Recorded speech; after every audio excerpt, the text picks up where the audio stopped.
mabilis and madali lang is yung radiation.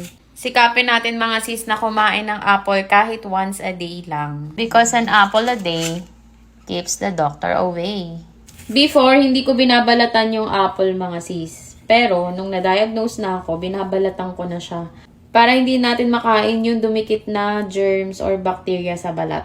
Hugasan muna.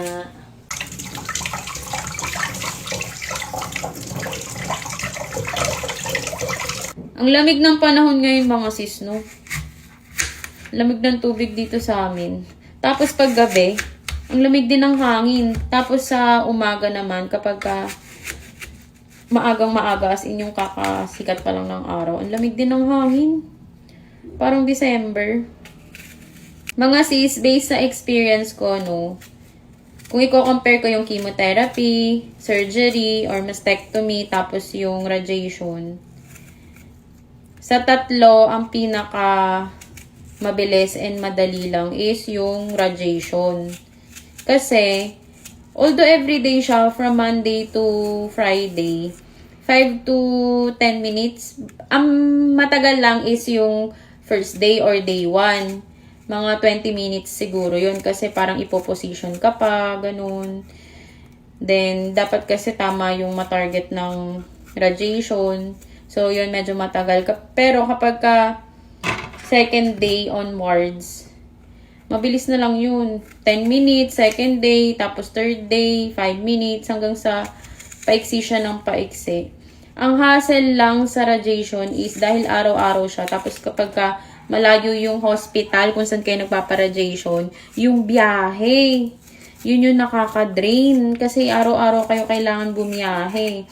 Tapos kapag may schedule pa kang sinusunod sa hospital, kailangan mag-show up kayo sa kung anong time kayo nakaschedule. Kasi kung hindi, waiting na naman kayo ng kung kailan matapos yung mga naunang nakaschedule. So, ganun.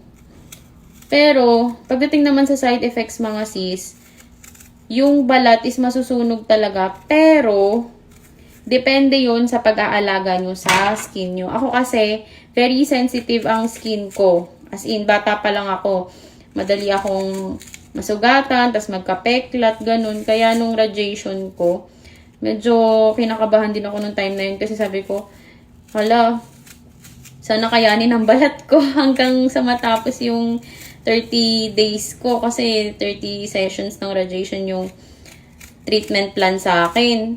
E di, ayun, sinunod ko lahat ng recommended advice ng doktor. Tapos, hindi ko hinahawakan yung surgical site ko kasi, yun nga, dahil nga sensitive yung balat ko, magsusugat siya. So, gumagamit ako nun ng parang brush na silicone. Yun yung ginagamit ko na pang-apply ng lotion. And then, hindi ako pinayagan ng doctor ko mag-aloe vera gel. Siguro iba-iba per doctor kasi ako, iba yung lotion na nireseta niya sa akin. Siguro case-to-case basis din talaga mga sis. Depende sa balat ng patient.